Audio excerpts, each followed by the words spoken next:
soalan yang pertama pagi ini. Ustaz, saya yang jaga arwah mak saya yang sakit selama 5 tahun. Masa hidup, dia ada berwasiat supaya barang kemas dia diberi kepada cucu dia, cucu perempuan, iaitu anak saya sendiri. Dia juga wasiatkan supaya tanah dia yang seluas 1 ekar diserah kepada adik bongsu saya, adik perempuan.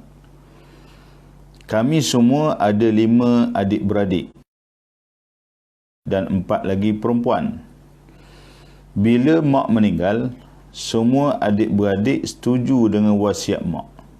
Apakah terlaksana wasiat itu? Baik, soalan berkaitan, kalau melihat kepada persoalan yang menyebut semua adik-beradik ataupun waris bersetuju dengan wasiat mak, maka apakah terlaksana? Dialah, kalau kita tengok pada zahir, kalau dah sebut setuju, terlaksanalah. Cumanya mungkin sedikit pendekatan yang mungkin saya boleh jelaskan di sini ialah dari sudut apakah waris-waris faham tentang konsep ataupun tentang hukum wasiat tadi. Tuan-tuan sekalian, kadang-kadang memang berlaku wasiat daripada ibu, daripada ayah kepada anak-anak. Dan dia termasuk dalam wasiat kepada waris. Dan kita dah bincang sebelum daripada ini, wasiat kepada waris ini hanya boleh berlaku sah apabila dipersetujui oleh waris lain. Dan persetujuan oleh waris lain ini mesti dalam bentuk mereka semua faham tentang hukum ni. Sebab kadang-kadang memang persetujuan berlaku, tapi persetujuan berlaku dalam keadaan tak tahu, dalam keadaan jahil tentang hukum wasiat, dalam keadaan tak faham. Dan setuju tu dengan tanggapan kalau tak bersetuju nanti dianggap derhaka kepada mak. Macam itulah contohnya.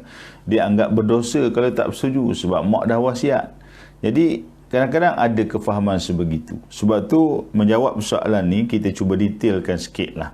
Baik, kalau tengok dalam persoalan, si mati ni, arwah mak ni, kan, dia ni dijaga oleh seorang anak lelaki, kan, selama 5 tahun. Okay, baguslah, maksudnya jaga mak.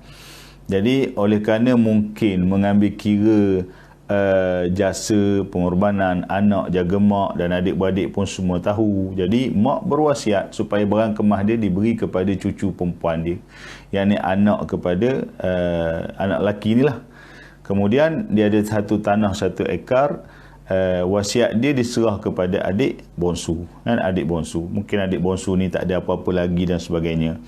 Jadi waris, pertama kita kena tengok siapa waris si mati, waris mak. Waris mak ni 5 orang anak, seorang lelaki, 4 perempuan.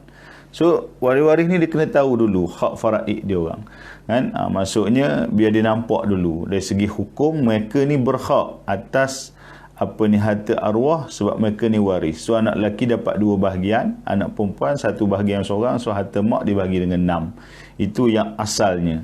Kemudian baru kita balik kepada persoalan wasiat. Dalam persoalan wasiat ini, pertamanya arwah ini dia wasiat barang kemah dia kepada cucu dia, cucu perempuan. Dan dalam hukum faraid, cucu ni memang waris pun sebab dia cucu dari anak lelaki. Tapi kalau mak dah meninggal dalam keadaan anak lelaki ayah dia tu masih ada, so cucu tu memang tak layak. Jadi bila mak arwah ni berwasiat, maka wasiat tu sah.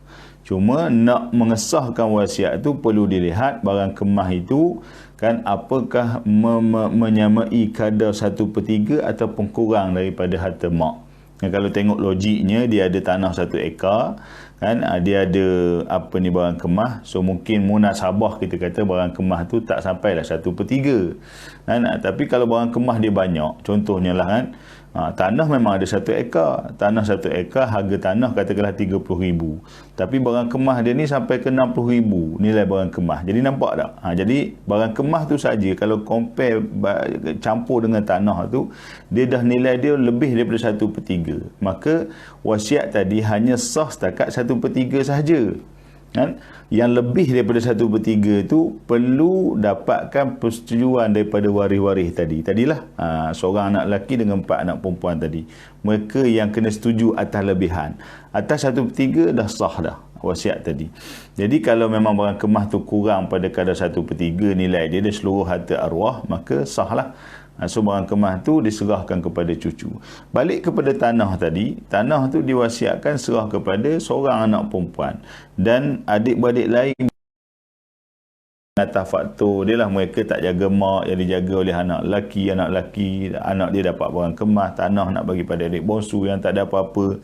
Jadi berlaku persetujuan. So di sini sikit saja kita nak beri perhatian, mereka ni kena bersetuju dalam keadaan mereka dah faham bahawa mereka ni ada hak atas tanah tersebut, dan wasiat kepada waris ni tidak boleh berlaku, tidak sah kalau sekiranya mereka tak lepaskan hak, mereka tak bersetuju.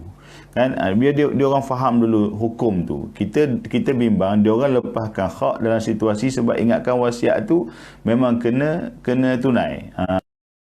Jadi mungkin berlaku salah faham di situ. Jadi persoalan apakah terlaksana wasiat itu, kalau betul-betul waris tadi setuju dalam keadaan faham, yang cucu tadi beres dah. Waris-waris ni yang melibatkan tanah ni yang